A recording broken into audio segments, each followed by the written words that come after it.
So, my name's Lily. I make I make art with multiple different mediums. My main thing that I make right now is jewelry made out of bones that I scavenge. I've been collecting them ever since I was a little kid. I had what I called my box of dead things. And it had like turtle shells, and I loved the little, like cicada sheds. I had a bunch of those, and I had like a deer jaw. And I liked collecting them. And then about 4 or 5 years ago, I got back into collecting and just ended up with buckets of bones. Wow. I was like, I should probably figure out what I should do with these, and just thought jewelry would be fun, and it took off for me in a way that none of my other mediums had. I grew up just outside of Atlanta, and then I lived in Michigan for about 1.5 years, and then I moved to downtown Atlanta from there, and I lived there for 3 years, and then I've been in New Orleans for about 2 years now. So I'm still pretty new to New Orleans, but I like it a lot. And is there a name for this type of like artwork? I mean, people call it all sorts of different stuff. So there's like, it's like not quite taxidermy, because that tends to be more like pelts and stuff like that. People call it just like bone art, bone jewelry. But there's like different names for collecting. My favorite is probably vulture culture. Yeah. And yeah, I mean, just to me, it's just jewelry. Like it's something that people have been making for a very, very long amount of time.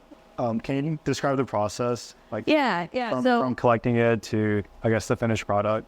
So I collect so sometimes I find a full carcass. If I find a full carcass, then I do an above ground decay method, where I leave it above ground with something protecting the carcass, so bugs can get in, but nothing can drag it out.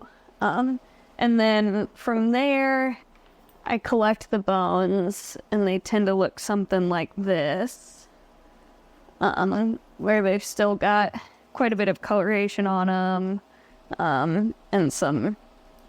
No, this one's got some fur still on it. Whatever else. Hey, what kind of animal is that? This one's a possum, the skull is. I found some today. These I got lucky with. They, like, are already pretty clean. It's like a femur. Which one is it? It's not the femur, but it is a leg bone. I forget which one. One sec, there's a sacrum. That one's probably my favorite out of the ones I found today. And I'm not quite sure what it's from yet. I gotta do some researching here. But I don't know what it is yet. And then, so from there, I do a soap and water scrub. And that just gets any of the debris off the bones. So then it starts to look something like that, where it's, starting to get clean. And then I do a process called degreasing. It gets any of the remaining oils out of the bones. And then after degreasing, I'll do a peroxide soak if I want them to be any lighter. But I do tend to leave more of the natural color than a lot of other people do. So like, we could see, this one's one of the more lightened ones. That one's a fish vertebrae. But then we've got some possum bones here that have a little more of the natural colors left in them. And then from there, so sometimes I use teas to stain the bones. And they're all blended with specific intentions in mind, that I try and pass on to the bone. Now, those specifically for staining, or can you ingest it? Yeah, so these you can drink. And then, so this is just like what I use for the stain. And I actually, when I sell stuff that's stained, I sell it with the tea, so you get to try the tea it was stained with. And then these are, so then I'll do the stain, and then I coat things in an epoxy resin. So these are an example of some of the stained bones. They come out kind of these nice dark or bright colors. And then here are some bones that I did a resin coat on but didn't do a stain on. So these are more of a natural look for them. And then we've got finished pieces over here. So these are kind of like this one I did recently and is a new design for me. I'm kind of excited about it. It's full arm piece that you use the leather to fasten. And then I've got like, this one's a good example of something with a little more metal smithing on it. So since I use steel, it's got to be all cold forged. You can't join steel with traditional soldering methods.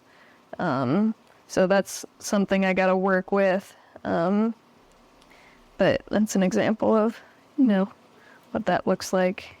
This one's got a clasp in the front to open up. And then this one's a set. It's got these little teeth with it. These are his teeth. So they've got to go with him. Try and do some more subtle pieces that people can kind of get away with in more environments. So like this design is a popular one for people who are like trying to wear it to work but have a job that they can't necessarily wear. Some of the rings that have been a little bit more challenging for me to make. So I prefer to do solid rings versus like an adjustable base, because I think they fit more comfortably and they're more reliable and they don't pinch. So getting those to wrap around the bone without breaking the piece is a challenge that I'm still getting used to. So yeah. Oh, this one's kind of cool. This one's a ring that I'm waiting for somebody with the massive fingers for. That's a solid deer antler, and it's right at the bottom where it flares out. So I took off the flare on this side and let it live on that side. So yeah. These are some of the tools I use to make stuff. So this is one of my staple pieces. This is just a large, thick gauge stainless steel wire. So I use that for cold forging things like the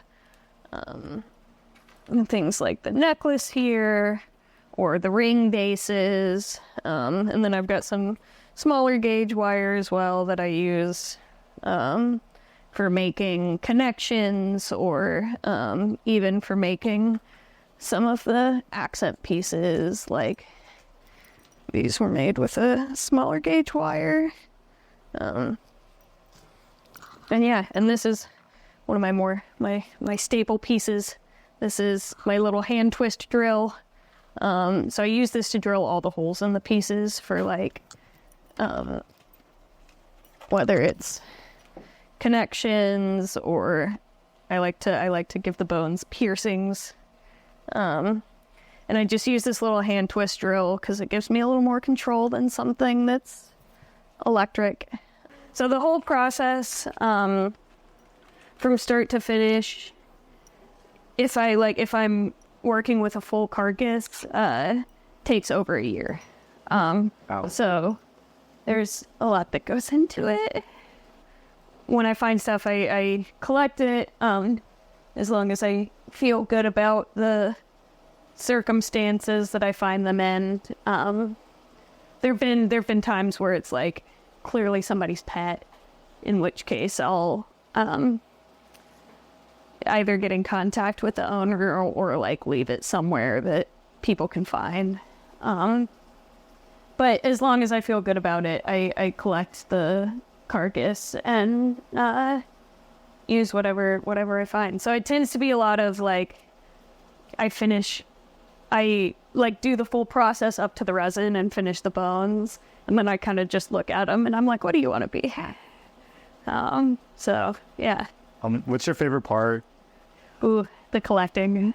Collecting. The collecting's the fun part, because I like just wander in my free time, and I find stuff a lot quicker than I can make stuff. So I like to wander, and I like to get excited when I find stuff. And is part of that like just because you don't know what you're going to find, or it also just takes you different places, like areas? Yeah, I mean, I most of my wandering is just like I enjoy doing this, and that's why I find stuff. So like the ones I found today, I was just out in the swamps walking on a boardwalk, and then walked next to the boardwalk on the railroad tracks and found stuff on the tracks. And I didn't go out there hoping to find stuff. Mm-hmm. I knew I probably would, so I brought like gloves and everything, but it's just what I like doing. Do you have a favorite like animal you come across sometimes, or is there like a most common one? The most common is definitely possum. I find a lot of possums. They're not great. The whole playing dead thing doesn't work great with moving vehicles. But I get excited when I find something I haven't found before. So like my first time finding a nutria, I got really excited. Nutria are like giant swamp rats. So they've got these like massive orange teeth that I got really excited about. So yeah, it's just like, I'm like, oh, I've never seen this before. What could it be? Do you have any other like projects you're currently working on, or something like you're looking forward to? Yeah, I've got some stuff that I'm excited about. I like to do full body pieces, which I don't get to do super often because they tend to sell slower. But I'll do like harness style where they've got like chain and leather, and then sometimes I'll do like a more elegant like body chain where it just kind of wraps around and drapes with the body. I am getting into working with new metals, which I'm excited about. So I'm starting with a metal called niobium that it's considered completely biocompatible versus hypoallergenic, which doesn't mean a whole lot of the times. So I can do stuff for more permanent jewelry, which I'm excited about, and I don't know where it'll take me. How do you feel whenever like you've completed a piece and you're kind of like sitting there and it really like catches someone's eye and they're really interested in it? I get excited when somebody's like, because so a lot of people, I mostly work at the night market on Frenchman, which means it's a lot of different types of people coming in. So a lot of times it's people who are just like, hey, what's going on here? And then I kind of tell them about it, and they're like, okay. And sometimes that turns into like, oh, this, like I've opened something up for them. But then I always get really happy when somebody's like, is that what I think it is? You know, and like gets really excited and comes up and asks me a bunch of questions. I also love when kids come up and ask questions because they like have such curiosity about it without the like taboo stigma. And yeah, I had this kid come up one time, and she was probably like 9 or 10. And I was talking to her about the whole process. She goes, I finished telling her about it, and she goes, that's kind of gross. And I was like, yeah, it is. You know, it's dealing with dead stuff. And I also just love that kids are totally unfiltered. Because I get a lot of adults who are like trying to not offend me, and the kids just don't care, and I love it. It's like a whole different world when people are used to, because, you know, a lot of people don't like thinking about that, but I feel like you're taking something and giving it a whole new life, which I find really cool. Yeah. I mean, there's a lot of reasons I like working with bone, and that's definitely one of them.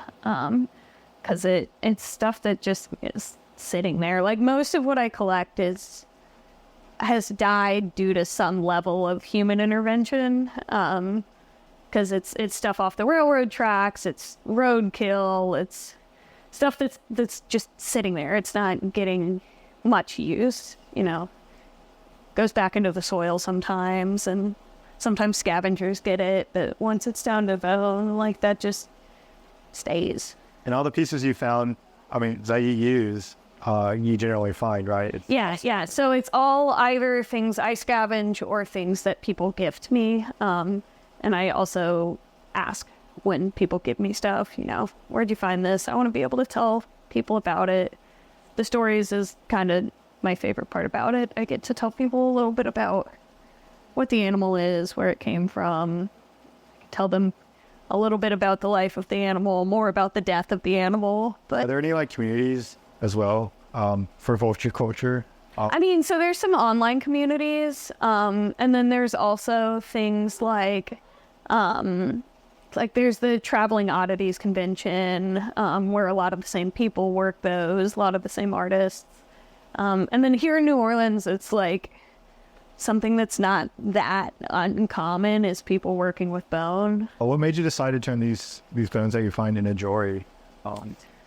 Man, I really don't know the answer to that. I just was like, I just had them and didn't know what I wanted to do with them. And I don't know, I was just like, this would be cool. And like started doing some, like, it's also like the work has grown a lot over the past few years. When I first started, I'm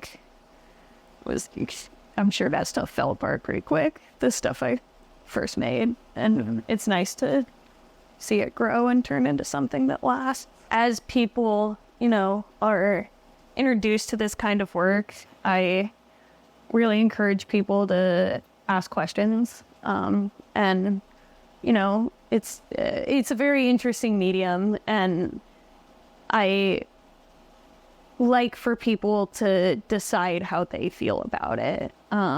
So I think what I do is ethical. I don't like to use the word ethically or the phrase ethically sourced, because I don't know the ethics of the people who I'm talking to. So I encourage people to ask specific questions, find out if it's something that you agree with, because there can be some work within using animal parts that can be something you might not agree with. Which part do you see as being, like, the most, I guess, beautiful part, or of your work, whether it be the product, the process? I know you mentioned that collecting was your favorite part. The collecting is definitely the most fun, and it's my favorite.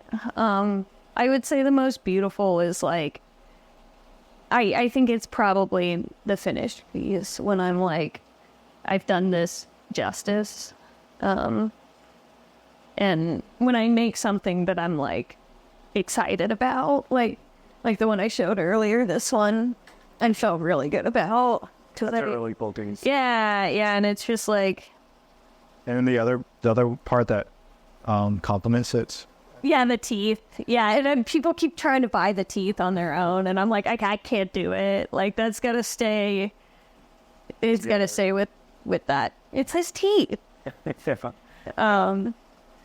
But yeah, so, and then there's, like, this aspect too of, like, I get frustrated a lot of times while I'm working, where I'm like, this isn't doing what I want it to, or this didn't look the way I wanted it to.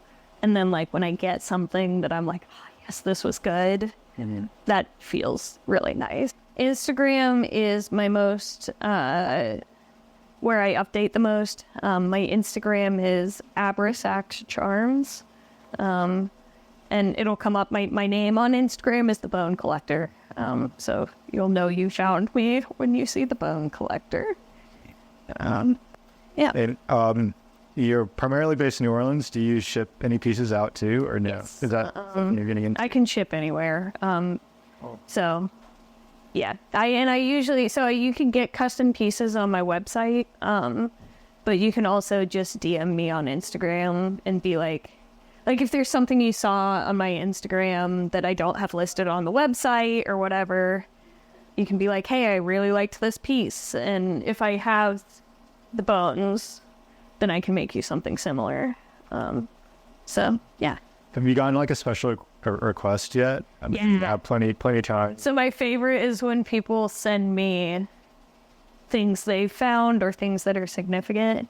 So I've gotten people's baby teeth. I've gotten like bones they've found out on their own adventures. I've gotten people's pets, their past pets that they have kept the bones, and then I can turn it into like a Wow. So it's with them like as a reminder. yeah. So those are always my favorite. But then people also will just DM me and be like, hey, I saw this a couple weeks ago. Do you still have it? And then if I don't, I can make them something that's similar. Yeah, I just had one of my friends come through last night. And he brought me, his dog had to get surgery to get one of his teeth removed. And it's like a big dog. It's like a pit bull. And he brought me the tooth. Was like, hey, can you make this into a necklace for me? And yeah, I'm excited about that one. I love getting to give people like a piece of their pet back. Thank you. Thanks Yes. for being here and sharing your very creative spirit. Yeah, thanks for having me. This is, I would not have expected somebody to want to interview me. And I think it's cool that you're, letting artists talk for other stuff and what they're excited about.